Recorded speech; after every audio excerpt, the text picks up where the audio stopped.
All right, let me get it out first. I want to say it first. I got to say it first. No. Come on. Come on. No. You know what? I have to disagree with Laura about something tonight. What? Because just before we went on for this, she said she's the only one that looks like an idiot tonight. Oh. And I'm going to disagree with that. She's not referring to anybody on the ice. Okay, well then. Wow. Oh.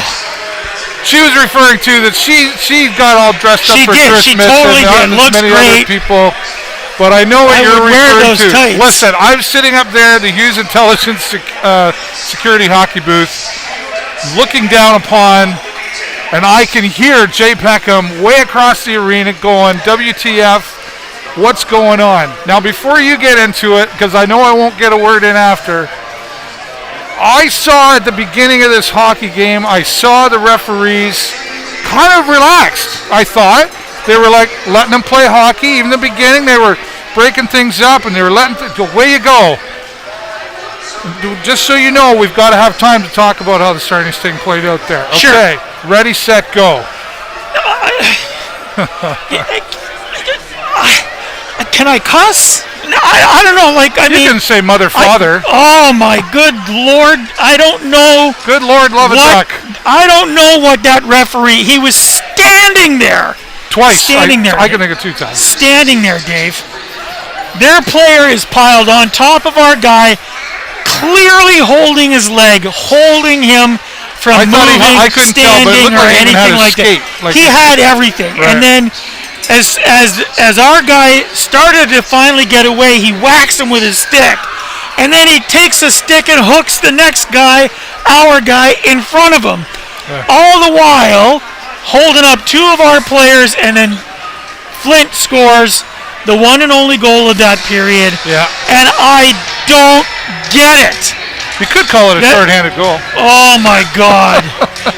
It was absolutely ridiculous. This is one of those plays where, I'm sorry, you can't have that impact. No, you're right, I'm not.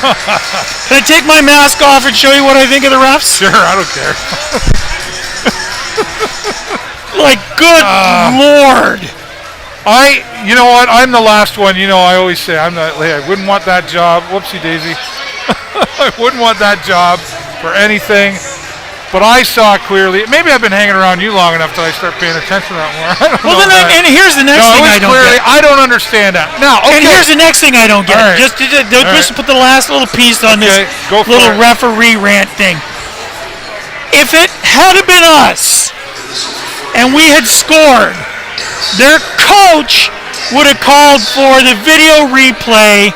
There would have been penalties. They would have called back the goal. And all that sort of stuff. What happened in this circumstance? Nothing. And I don't get that. Are you saying our coach should have said something? I don't know. What's the process? I don't know. Do they allow? I don't know. We had a goal called back on us the last game, right? Because it was an offside, and it was like this much offside, Dave. This much. Have a candy. I don't know what to tell you, because I'm with you out there. I'm looking and I'm going, well, the first one I saw was over against the boards here on our side, and there was something going on, and I was like, okay. He just kind of said, guys, way you go. And I thought, okay. I hear Jay Peckham saying in my head, the referee has set the pace. He just said it right there. That's what I was thinking. And then as time went on, let's talk about hockey for a moment, though. I really do think the Sarnia Sting have come out playing super hard here. Strong period. Very strong period. Absolutely. We were on top of them just as much. Short of the referees interfering, we would have been nothing coming into the second. I have to agree. I'm usually quiet. I don't want to get into it. I agree. I think this should be a 0-0 And I'm sorry if the referees are watching, and you're right. I wouldn't want to do that job. And whatever, but I'm sorry. I don't get it. Now, here's the gross trick, infraction. Now, at the end of and I have to apologize. I thought Ethan Ritchie was off tonight, but apparently he's out there playing. No, and he's playing out in the game, playing too. really well, so I was surprised at that. But here, at the end of this period, the whistle's blown, and we saw a lot of opportunities. These guys want to fight. It's coming. And at the end of it, even Ben Gaudreau, I think, has several reasons to be upset. I absolutely agree. His hand was almost cut off from a skate there at one point. Yeah. And at the end, after this whistle blows, there's some scuffling going around. Ben Gaudreau isn't even near off the ice, and his helmet is off, and he's having verbal conversations with members of the Flint. Well, and I don't know how long a player is allowed to be in the crease if the play is not right there. I was kind of going there. Do you know what I mean? And then that Flint player was so far in our crease, more than once, and pushing everybody around at that point. I'm not sure why there wasn't goaltender interference there at the same time. Again, Dave, I don't get it. You know what? Because the truth is, honestly, considering that Flint is the number one team in the league, that was a very close period. Our guys played great. Definitely. I mean, 13-9 shots on goal in favor of the Sting. And you know what? They were quality chances. You know, almost every single one of them was a quality chance. I would like to see our guys making a few more of those one-timers rather than looking to pass automatically. What do you mean?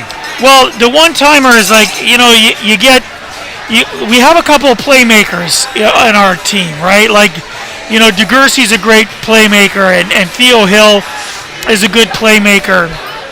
And, you know, and then we've got some good sort of shooter guys, right? Yep. Filak and you know, he's got a good shot on him. Ty Voigt's got a great shot on him. But our shooters seem a little reluctant to shoot. You know, so they get a pass, this nice clean pass, and rather than taking it to the goal, okay, they're looking to make another pass. You want to see that? I want to see that puck hit the stick and go flying at the goal. Well, would that maybe one-timer type thing? I want to see that happen. Flint wouldn't see that coming either, right? You know? Well, because I mean, Filak picked up that one just around the blue line, started skating it in. Had he cut across the net in front of the Flint goaltender, shoulda, woulda, coulda. Everybody would have been behind him. Yes. Everybody. He had a clear shot to cut across, and he would have had probably 3 or 4 good spots to take a shot on goal. But he looked to make the pass instead, so he slowed up. All right. And that's not what I want to see. What I want to see is these guys coming in, taking those chances. Okay, and I hear what you're saying there, except that maybe you've been told what to do here. This is your role. Fair enough, but if that's the case, then I want the coach to tell them, look, you know, seriously, you know, we need to, because the truth of the matter is there's a lot of telegraphing going on out there. I can tell you from the guy, when the puck is on the guy's stick, I can tell you when he's going to pass and where he's going to pass to. Yeah. You know, because it's that last minute look, finding your, you know, sort of open guy, and then making it go to that guy. You got somebody in the other team that's watching for that stuff. You know what I mean? And the little trick plays aren't working. Yeah. You know what I mean? Well, let's just go back to some great, good old-fashioned, put the puck on the net. We're looking at the shot clock right now. We're 13 to their 9. Now, that being said, they're up 1 But we're down 1, right? But we are also, like we did at the last game against Flint, you even said it yourself, that our shots on goal have gone up in the first period. We're seeing better up in the first period, and that's adding to what's happening out there on the ice right now. So, and it was still a good period of hockey. We played a lot in that forward zone. I love that. There's nothing to take away from the Sarnia Sting out here on this one, except that point that you're making. Yes, let's see the guys that maybe are not used to taking those shots, opening up here's an opportunity, I take it, right? And I think that would be something that, you know, Coach Letang and the coaches would say. But when you see, here's your role, but when you see an opportunity, take it. Yeah, because we are doing. But who are the ones that you're referring to? Are you referring to the young fellas that are new? Well, I mean, I think, well, no, not necessarily. Like, I want to see Nemesnikov take more chances. I really do. There's a guy whose name keeps coming up, right? Yeah, and I want to see Ty Voigt take more. He's done a lot more passing, and I know that guy has the ability to score. Oh, yeah. He's just got to unlock it and let it go. Unleash it, man. Rudolph is up there singing to you. It's not going to goose frog me out of this mood, I'll tell you right now. It is Christmas here at the Hive. Merry Christmas, everybody. The End of the Good Shepherd is here, and we've seen people bring in their canned foods and non-perishables. And wonderful organization. And Laura, absolutely. God love Laura for dressing up in Christmas jerseys and everything. She's all about the Sarnia steak. Look, we got happy She's holidays. promised me a pair of Christmas tights. Well, no, for what next she said. season. I think what she said was, and she'll find a pair of my size. That's what she said. Find them in your size. If I can find them in your size, Jay. Absolutely. That's what she said. Okay, fair enough. And I really hope that she doesn't find. I really don't want to see you in those sizes. Because you would, after today, you would probably bend over and rip them. Yeah.